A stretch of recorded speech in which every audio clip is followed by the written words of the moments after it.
magaalada Dubayna waxaa maalnimadii Khamiista lagu soo afjaray shir looga hadlayay arrimaha burcadbadeeda iyo dhismaha awoodda Soomaaliya. Shirkan ayaa ahaa mid ka soconayay magaalada Dubay labadii maalmood ee la soo dhaafay iyadoo ay soo qaban qaabiyeen dowladda Imaaraadka Carabta. Waxaana ka soo qayb galay shirkan wufuud heer caalami ah oo ugu horeyso beesha caalamka, midowga Yurub, midowga Afrika, ururka NATO iyo waliba wasiirro ka socday dalalka Carabta iyo Geeska Afrika. madaxdii halkaasi ka hadashay ayaa dhammaantood carabka ku dhuftay inay aad u wiiqantay awooddii ay lahayd burcadbadeeda gaar ahaan labadii sano ee lasoo dhaafay, taasi oo sababtay inay badbaado lacago gaaraya 43 milyan kuwaasoo ku bixi jiray burcadbadeeda.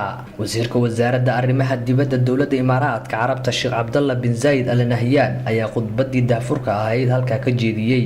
wasiir Cabdallah ayaa sheegay in dowladda Imaaraadka Carabta ay aad ugu weyn tahay sidii ay uga hortagi lahayd khatarta ay leedahay jiritaanka burcadbadeeda. dhanka kalena xubin muhiim ah waxaa ka ahaa dowladda federaalka Soomaaliya iyo qaar ka mid ah madaxda maamulada Soomaaliya, Puntland, Somaliland, Galmudug iyo Jubbaland iyagoona casuumaad rasmi ah ka helay dowladda Imaaraadka Carabta oo shir gudoominaysay. wasiirka arrimaha dibadda dowladda federaalka Soomaaliya Dr. Cabdiraxmaan Beyle ayaa maalintii koowaad khudbad ka jeediyay isagoona sheegay in burcadbadeedu ay halis ku tahay amniga iyo xasiloonida Geeska Afrika gaar ahaan Soomaaliya, waxayna ku keeni kartaa dhibaatooyin fara badan. waxaana muhiim ah in beesha caalamku ay ogaato in loo baahan yahay mashaariic fara badan in loo abuuro dhalinyarada si looga badbaado khatarta ay leedahay burcadbadeeda iyo waliba tahriibta dhalinyarada. waxaana aan ka qayb galaynaa shirkan piracy-ga ama burcadbadeeda iyo arrimaha ku taxalluqa.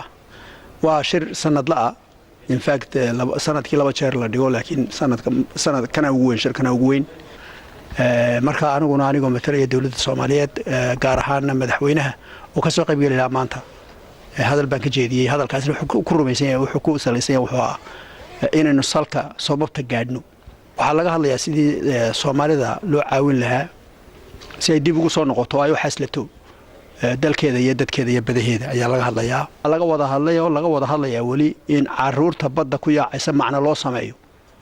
maaha kuwanuun maraakiibta ku yaacayee, kuwa badda ku yaacayee maalin walba ku dhimanaya ama adduunka kale ku xidhan ee Soomaalida ugu badan tahay in macna loo sameeyo oo halka ay joogaan macna loogu sameeyo oo aanay u baahanin inay dibadda u baxaan ayaa laga wada hadlayaa. runtuna anagu waxaan leenahay wax weyn haddii taa la sameyn waayo, salka laga soo toli waayo, inaanay marka baa la qabsaday caruurta xidhan waxba tarayn ayaan ka wada hadalay. nimanka igaad wasiirada saaxiibaday 7 dal iyagana gooni baan ula kulmay. waxaan isku raacnay in badan laga siiyo Soomaalida 8.5 billion dollarska Horn of Africa la gelinaya Soomaalida qayb laga siiyo, waxba kama qabnayn half la siiyo beedha Soomaalida. dhinaca kalena waxaa khudbado kala duwan halkaasi ka jeediyay madaxdii ka socotay maamuladii ka soo qayb galay shirkani looga hadlayay arrimaha burcadbadeeda iyagoona dhammaantood ka hadlay inay dadaallo ugu jiraan sidii ay u soo afjari lahaayeen khatarta burcadbadeeda ay ku leedahay xeebaha Soomaaliya. runtii sharaf weyn bay noo tahay Puntland haddaan nahay inaan ka soo qayb galno shirkan laga hadlayay burcadbadeeda iyo sidii loola dagaalami lahaa, looga hortagi lahaa. waan ku mahadsanyihiin dowladda Imaaraadku markii sanadkii afraad inay qabatay barnaamijkan isaga ah. Puntland waa la socotaanoo dhibaatada ugu weyn baa ka soo gaartay burcadbadeeda, dhib badan baa ka soo gaartay, laakiin dadaal badan ayay sabaysay dowladda Puntland oo kula dagaalamaysay burcadbadeeda. waliba yacni annaga oo xoogna isticmaalaynay waxa la soft power-ka oo ah culamadayada, madax dhaqameedka iyaga in aanu la dagaalano dhibaatada musiibadaas kuna guulaysanay dowladda haddaan nahay. in badan oo kamid ah burcadbadeeda way xiran yihiin. aragtida la iskaga dhaweeyaa dhammaan dadka dowladaha adduunka ka soo qayb galay iyo gaar ahaan Soomaaliyaba waxaa la iskaga dhaweeyahay in horumar badan laga sameeyay arrimaha kan burcadbadeedka. waxaa laga sameeyay horumar badan, waxaa laga sameeyay shuruuc badan, waxaa laga sameeyay xiriir badan. nasiib wanaag waxa ah in meesha laga cadeeyay maanta inuusan jirin markab la haysto. maartay 2 sano ugu dambeysana aysan ka dhicin wax afduub oo burcadbadeedi. marka arrintaasi runtii waxa weeye arrin aad iyo aad loogu farxo. shalay iyo maantana waxaan ku jiray shirkan ay Imaaraadku qaban qaabiyeen ka hortagga burcadbadeeda iyo cid waliba sidee u arkaysay sidii loo xalin lahaa.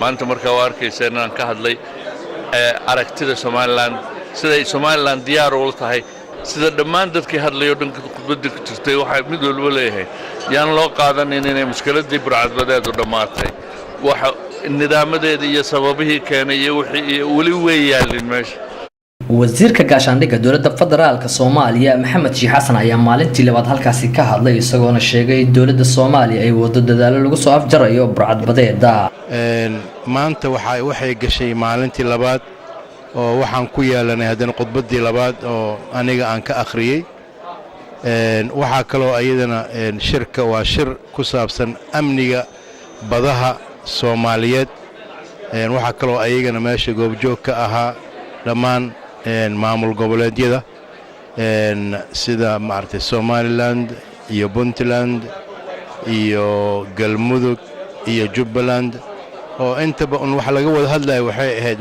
waad garan kartaan yani amniga yani xuduud ma laha yani sida aad ka dareemi kartaan yani muddadan 4 sano ah waxa imaaday in ay hoos u dhacday maraakiibtii la afduubi jiray walow ay weli ay jiraan dhib badan oo badaha Soomaaliyeed lagu sameeyo oo ay ka mid tahay muxuu ahaa kalluumaysiga sharci darrada ah oo ay ka mid tahay yani hubka meesha la mariyo badaha iyo dadka la tahriibiyo iyo sidoo kale sunta kiimikada ee badahana lagu duugo in yani dhalinyaradii shaqo la'aan ay qabatay horumar la'aan ay ka dhacday maartay meelihii magaalooyinka xeebaha gaar ahaan taasi ay keentay markii dhalinyarada ay ka dhiidhiyeen in kalluunkoodana la qaadana inay badii aadaan ay ka faa'iideystaan kooxahan burcadbadeedka oo ayaa ahaa shirkii afraad ee lagu qabtay magaalada Dubai oo looga hadlayo arrimaha burcadbadeedda iyo khatarta ay ku leeyihiin xeebaha dalka Soomaaliya iyo badweynta Hindiya waxaana ka soo qayb galay shirkani